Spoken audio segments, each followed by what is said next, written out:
Good Morning Pharmacie, nous sommes le vendredi 13 octobre, c'est votre flash info quotidien. L'information du jour, c'est le déremboursement de la solution d'acide hyaluronique Yalgan. À partir du 1er décembre prochain, ce médicament utilisé dans la gonarthrose ne sera plus remboursable par l'assurance maladie. Depuis 2016, il bénéficiait d'un taux de prise en charge réduit à 15%. En raison de son statut de médicament, il avait été épargné par la vague de déremboursement des solutions viscoélastiques d'acide hyaluronique qui a touché les dispositifs médicaux en juin dernier.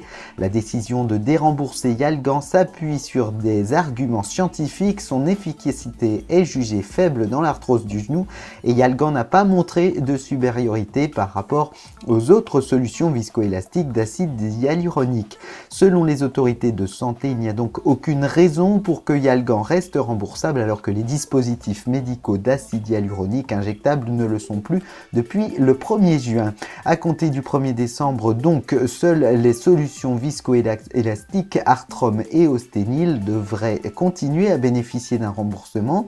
En effet, pour ces deux dispositifs médicaux, la décision de déremboursement a été suspendue par le Conseil d'État au mois de mai. Pour les autres dispositifs, des recours ont été déposés pour annuler l'arrêté du 24 mars. Le médicament biologique Stelara peut désormais être utilisé dans la maladie de Crohn. Jusqu'à présent, cet anticorps monoclonal était remboursable dans le rhumatisme psoriasique et le psoriasis en plaques. Il a obtenu une extension de remboursement dans le traitement de la maladie de Crohn lorsqu'il est utilisé en troisième intention. Ça concerne les dosages à 45 mg et à 90 mg. La prescription doit être établie par un gastro-entérologue ou un spécialiste en hépatologie. La prescription initiale est hospitalière et annuelle. Stelara est un médicament d'exception. Son taux de prise en charge est de 65%. Le laboratoire Sanofi mettra à disposition la L-thyroxine Ening à partir du 16 octobre dans les pharmacies de métropole et à partir du 23 octobre dans les DOM-TOM. Dans un premier temps, 4 dosages seront disponibles en boîte de 100 comprimés sécables.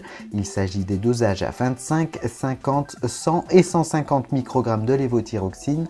Un dosage à 75 microgrammes sera distribué à partir de novembre. Les commandes peuvent se faire auprès des grossistes répartiteurs Alliance Healthcare, Serp Bretagne, Serp Rouen, OCP, Phoenix et Sogifar. Chaque délivrance de L-thyroxine Ening doit être associée à la remise d'une notice traduite en français. Le remboursement est assuré à 65%. Les codes barres à utiliser lors de la délivrance sont disponibles sur le site du laboratoire sanofi.fr dans l'onglet médicaments puis actualités.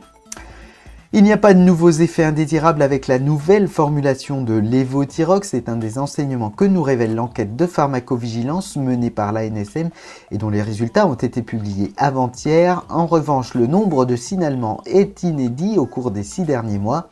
Entre le 27 mars et le 15 septembre, près de 15 000 signalements d'effets indésirables ont été rapportés. Et puis l'analyse individuelle d'une partie de ces cas montre une symptomatologie aspécifique associant des signes d'hypo et d'hyperthyroïdie alors que les taux de TSH sont normaux. Chez certains patients, le déséquilibre thyroïdien lié au changement de formule ne serait donc pas le seul facteur de survenue des effets indésirables.